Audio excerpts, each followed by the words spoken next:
I'm proud to say I'm tied for the second most wins in bantamweight history, and one of my wins doesn't even count because it was at 140 with Burrell between three other people. The one guy is TJ Dillashaw, and I'm right there tied with two or three other people. So it's like, to discredit me is like, then who deserves credit? You know what I mean? So at the end of the day, like I said, it's not like I stubbed my toe. This didn't, I didn't throw the knee.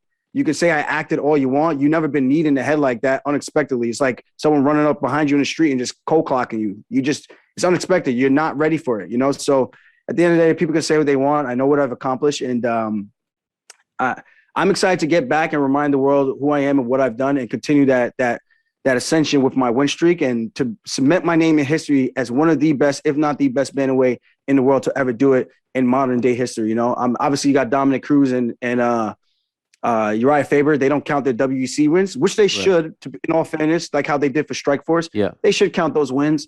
But those are the guys I'm chasing, man. I'm chasing to make history, and that's really it. I'm financially secure. I'm living a good life. I'm happy where I've come from. I was just talking to my best friends from Uniondale, and I just go, it's just crazy. We're all in the group chat talking about the fight, and they all saying what I should do. It's always funny when I talk with my friends because they all become coaches. It's actually hilarious. But I was just telling them, I was like, dude, man, I'm just happy where I'm at. When I look back at it, to know that a young kid from Uniondale, the stuff that we used to do growing up, and now this is what I'm doing. This is where I'm at in life. No one could ever take that away from me, and I'll forever be proud of that. So at the end of the day, I might talk shit. I might whatever. People might not like the things that I do, but not everyone's for everybody. And at the end of the day, you still got to respect what I've done and accomplished in the sport and in this lifetime. So a couple of weeks ago, we had TJ Dillashaw on the show, and he says that he's been promised a title shot next, which I think makes things a little bit iffy. I know he's coming off knee surgery. He went out and said, essentially, in so many words, he doesn't think that you will fight again. He thinks at the time. Saw it. You saw that. Okay. Because people were tagging me and shit. So I was like, let me see what this Muppet said, this Dillashaw guy said.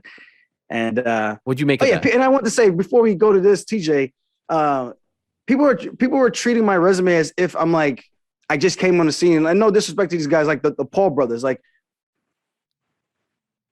I've been in this game for a very long time. I've been with the UFC for 7 years, 7 years of hard work. And not saying like the Paul brothers aren't working hard, but they're great promoters, and they obviously don't have the skill set as people who've dedicated almost their entire livelihood to doing what they're kind of taking advantage of. But it's good for the sport. It's bringing eyes. But at the end of the day, you have to respect people who are, or you should respect people who are actually going out there and putting in the work and trying to put on for themselves and are competing against the best guys in the world.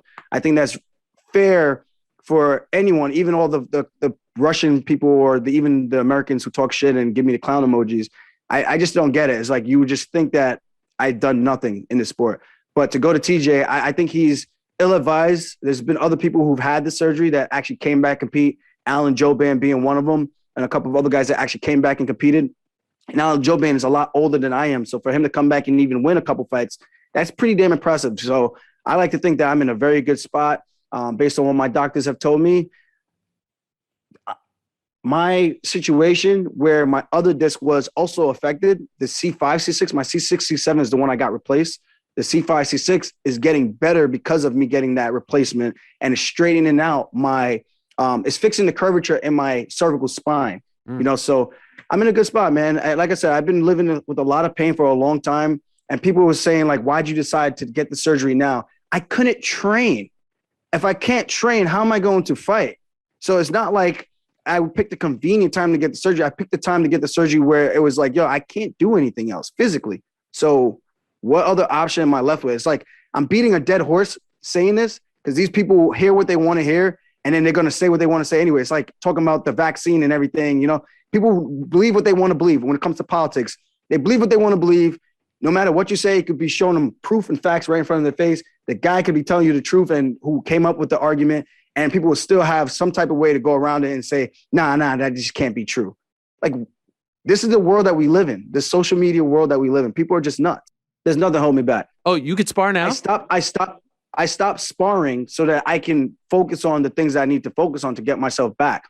Okay. So now that time has passed, I got another month of PT and rehab and everything, getting the strength back in November. And from there, we start our training camp. And so I'm slowly building. I'm still training. I'm training with Moreno and those guys.